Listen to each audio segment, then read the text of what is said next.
This is Eagle Owl, and today we're gonna talk about the Eagles signing competition. We just not giving up any spots. Also, Micah Parsons and D Law beef. Oh yeah, we're gonna talk about it. We gotta get a little messy, mess up some things for the Cowboys. And lastly, I want to talk about this Kenyon Green guy. I like how he talking, but let's get straight into it. All right, man. Before we hop straight into it, shout out to the former Eagles. It's weird, a lot of the teams doing their announcements. I seen Kenneth Gainwell with the Steelers.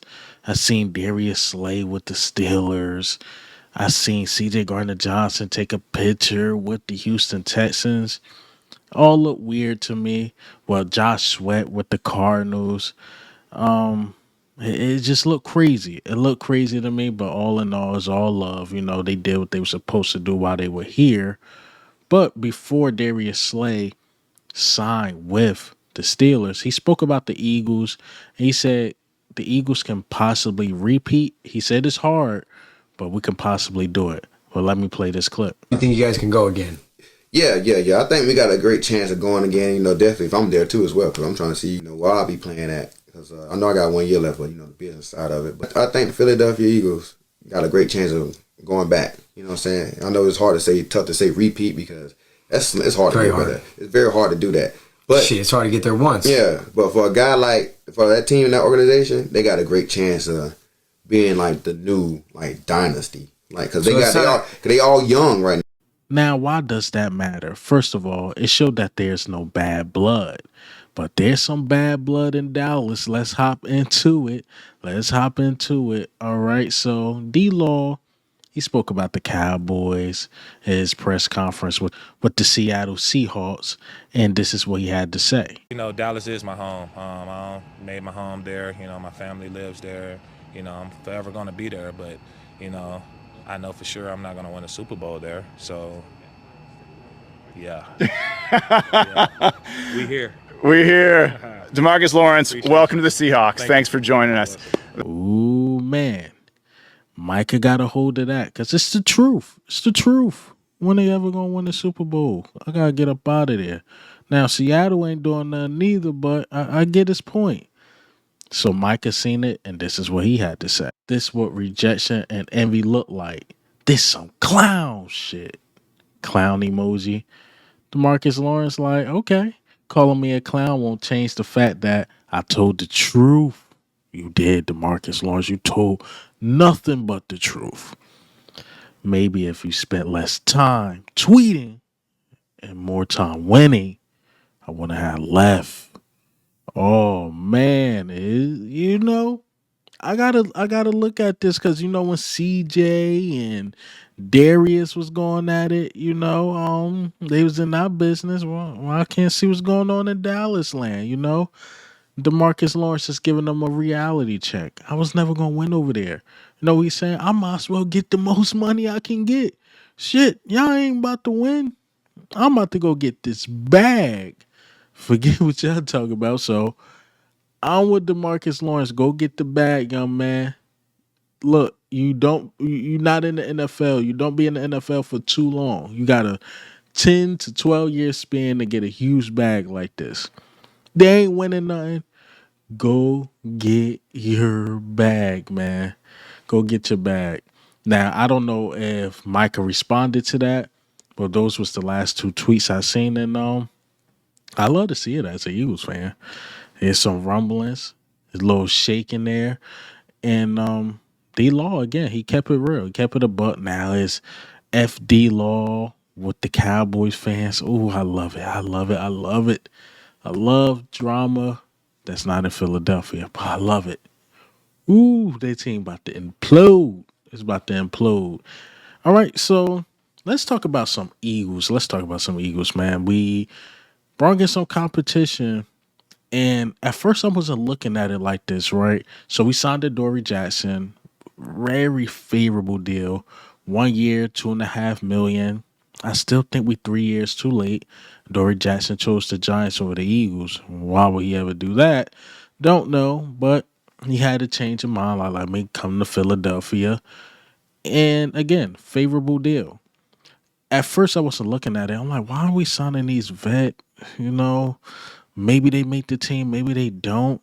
But Dory Jackson so far has been a strong external signing. Again, the value of it. And then two, he can push Keely Ringo. So it looked like Keely Ringo was just going to get the spot, right? It just looked like his spot. Not sure what we're doing with corner. Maybe we draft somebody. But now we bringing somebody that been in the game for a while. To me, he had a pretty good season, my personal opinion.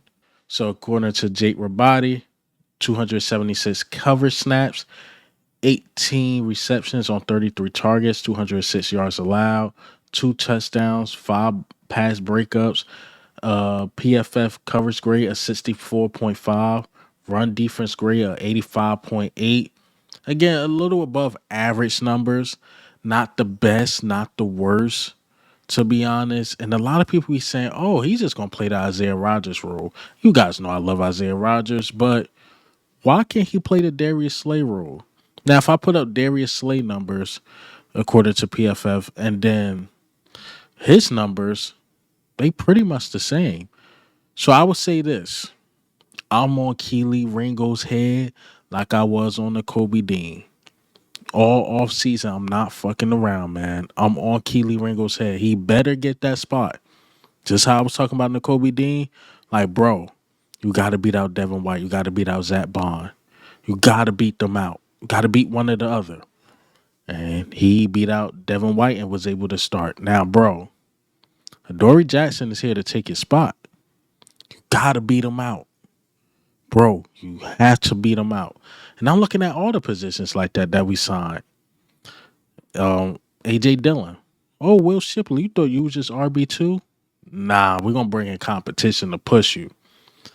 So, Will Shipley better get it together because A.J. Dillon can play. And if you want playing time, you got to beat him out. Grant Calcaterra, we signed the tight end. Very good blocking tight end, Grant Calcaterra. I know you can catch. Very good blocking. That means he could get a lot of time. Grant Calcaterra, get in the gym. Get the blocking, bro. Get the blocking, bro. Because he could take his spot. He could take playing time. Because we know we love some blocking tight ends. Yeah, you could catch from time to time, but if you can block, you're going to see the field, bro. Oh, Jayless Hunt, you thought you was just going to start? Nah, we're going to sign Joshua Uchis. This dude had double-digit sacks a couple years ago. He believed Vic Fangio could revive his career. Jayless Hunt, if you want that spot and it's yours, you got to beat him out. You got to beat him out, Jayless Hunt. Because if you don't, Joshua Uchis can take some playing time. We know we rotate, but he could take your playing time. So I like the vet signings because I'm looking at it from that way. They could push the young guys. And if they beat them out, they beat them out. But they could push them to be better.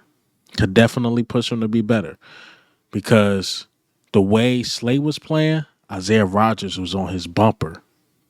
Isaiah Rodgers was on Slay bumper. Like, if Slay messed up or Slay wasn't looking that great, Isaiah Rodgers showed he could step right in and take his job. Hell, ask Avonte Maddox. Cooper DeJean was on his bumper. They didn't even have training camp. Once we seen Avonte Maddox was like, oh, he wasn't doing that with the starter position. Cooper DeJean took his spot. So I like the idea of competition. Now we just need that safety. Sidney Brown, that's just not your spot. There's going to be somebody that comes in that's going to push you for that spot. Now, Sidney, do you want it or not? So I like the idea of competition. I love the idea of competition. All right, so last but certainly not least, Kenyon Green. He spoke to the media, the guard from Houston, and he spoke about, it being a breath of fresh air coming to the Philadelphia Eagles and how he believes Jeff Stoutland can help him out, get his game back together because he was one of those dudes, man. in college. I think he had a top 30 visit with Jeff Stoutland as well. And people thought he was going to be a star, and it didn't happen. Look, Mekhi Becton came here, and it's a wonderful story. Mekhi Becton probably going to get paid, probably not as much as he want, but he's going to get paid somewhere. If it's us here in the Chicago thing, but Dan Silio's not really a strong source. But I keep hearing him say that, so maybe Chicago want him. But again, great story. Just a great story of Mekhi Becton, and it could be the same thing for Kenyon Green. That's all I'm alluding to. Come here, try to revive your career. And Tyler Steen, I knew Mekhi Becton was a dog, but if you let him come in and take your spot, we gonna have some talks, man. You should be able to beat out Kenyon Green, but I want Kenyon Green to get better. I want him to play at a higher level because a lot of people down on him. I'm seeing the clips float around, and to be honest, it is very discouraging. But if he could turn this around, do his thing, I'm not mad at it. I'm not mad at it, man. I think he can revive his career. But that's all I got for you guys today. Hey, remember, do you think? How do you feel? Little Cowboys drama in there. Had to talk about that. How do you feel about the vets coming in to push the young guys, take these spots? Let's see if the young guys let them do it. And can I agree? Can he turn his career around? But this is Eagle Al. I'm out.